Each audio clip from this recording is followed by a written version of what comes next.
Riddle me this, dear viewer. What do you get when you cross an inexperienced young director with a bunch of overbearing studio executives, faulty equipment, nightmarishly difficult shooting conditions, a disgruntled cast of misfits and alcoholics who constantly bicker and fight each other, ballooning budgets and near-fatal accidents on set? Well, one of the greatest monster movies of all time that became a worldwide box office sensation, making back 50 times its original production budget, and basically gave birth to the very idea of the summer blockbuster. I'm talking, of course, about Jaws, the classic 1975 movie directed by Steven Spielberg. It's an excellent movie in its own right that's part tense horror film, part thrilling boy's own adventure, part monster movie and part action flick, and aside from a very rubbery looking shark, it still holds up pretty well even today. The thing is, it was also one of the most nightmarishly difficult movies to ever get made that almost destroyed Steven Spielberg's career before it even began.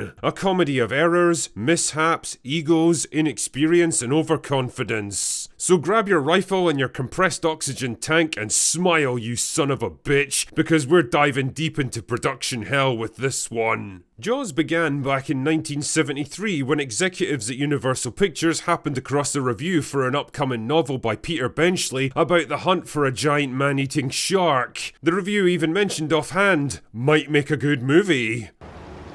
You don't say.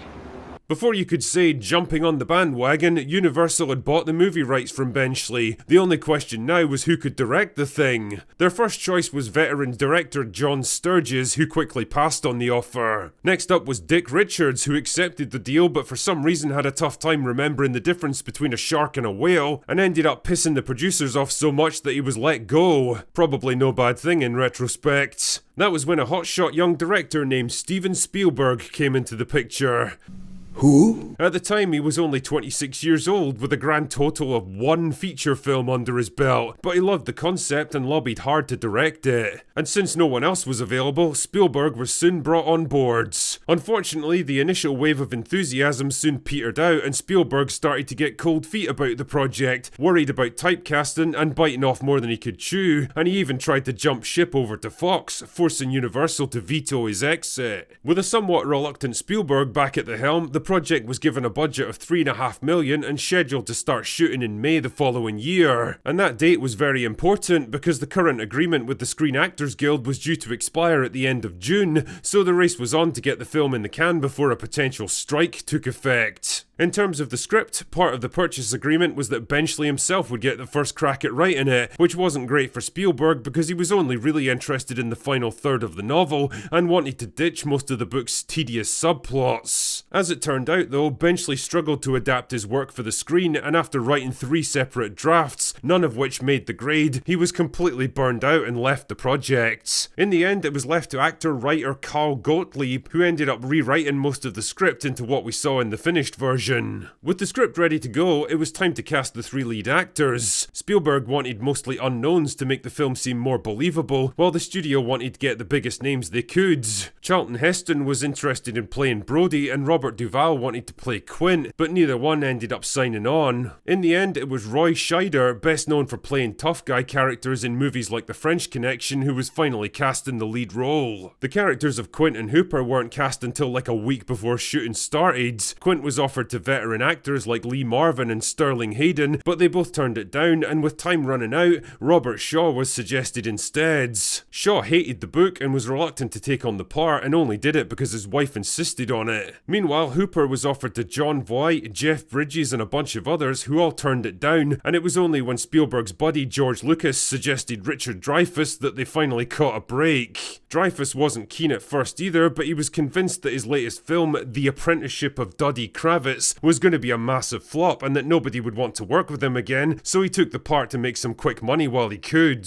Now, conventional wisdom at the time was that films set at sea should be filmed in either a big water tank or at worst on a small lake where help and logistical support is never far away. Spielberg had other ideas and insisted that Jaws should be filmed out on the open ocean because it would look better, a decision that would absolutely come back to haunt him when shooting started.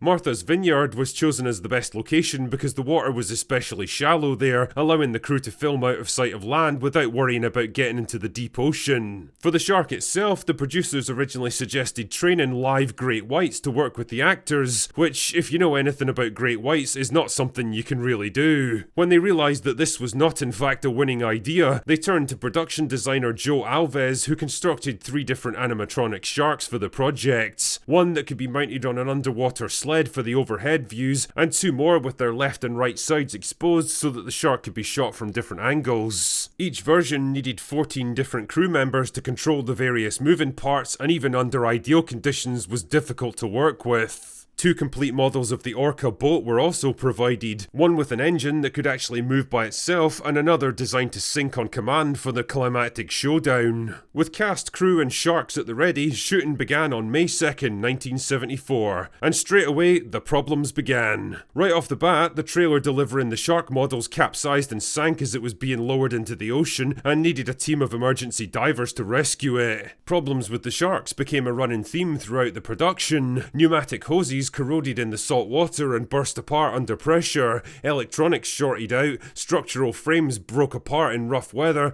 and the neoprene foam that formed the shark's skin soaked up seawater, causing them to look like overinflated balloons. Sometimes they would just straight up die and sink to the seabeds, and apparently one of the most common quotes heard on set was, "The fucking thing sank again." That being said, one of the interesting side effects of all these technical problems is that they forced Spielberg to keep the shark out of sight for the bulk of the movie, which actually added to the tension and suspense because let's be real, our imaginations are always going to conjure up things way more terrifying than a big rubber shark. As Spielberg himself noted, the shark not working was a godsend. It made me become more like Alfred Hitchcock than Ray Harryhausen. The more fake the shark looked in the water, the more my anxiety told me to heighten the naturalism of the performances. Dodgy rubber sharks aside though, the ocean itself was causing more than enough problems to contend with. Other boats and ships would drift into the frame, forcing them to stop shooting for hours at a time. The Orca actually began to sink unexpectedly at one point while the actors were still on boards. Gottlieb almost got his fucking head sliced off by the propellers when a boat drove right over him, and Richard Dreyfuss got trapped in an underwater shark cage and nearly drowned. Seasickness, sunburn, and equipment malfunctions caused production to slow to a crawl and led to an increasingly mutinous film crew who dubbed the movie Flaws. Spielberg himself later admitted, "I was naive about the ocean basically. I was pretty naive about Mother Nature, and the hubris of a filmmaker who thinks he can conquer the elements was foolhardy, but I was too young to know that I was being foolhardy when I demanded we shoot in the Atlantic Ocean and not in a North Hollywood tank." All was not well with the actors either, especially Robert Shaw and Richard Dreyfuss, who took an instant dislike to each other that quickly bloomed into real hatreds. See, remember that movie that Dreyfuss was convinced would totally flop and end his career? Yeah, that turned out not to be the case, and when his performance started getting rave reviews, Dreyfuss never missed an opportunity to remind everyone about it, especially Shaw, who in turn made it his mission to insult, bully and belittle Dreyfuss at every opportunity. The fact that Shaw was a chronic alcoholic who often showed up drunk on set only added to the tense atmosphere. Again though, this stuff ultimately benefited the movie because the real life tension between the actors was played out on screen in the rivalry between Quint and Hooper. It looked and felt real because, well, it actually was. Oh, and as a little side note, Shaw only agreed to do his famous monologue about the Indianapolis if Spielberg would let him get drunk beforehand. So basically, one of the most famous monologues in cinema was done by a guy who was shit-faced, surrounded by people who absolutely hated his guts. The shoot, which was optimistically scheduled to last 55 days, ended up dragging on for 159,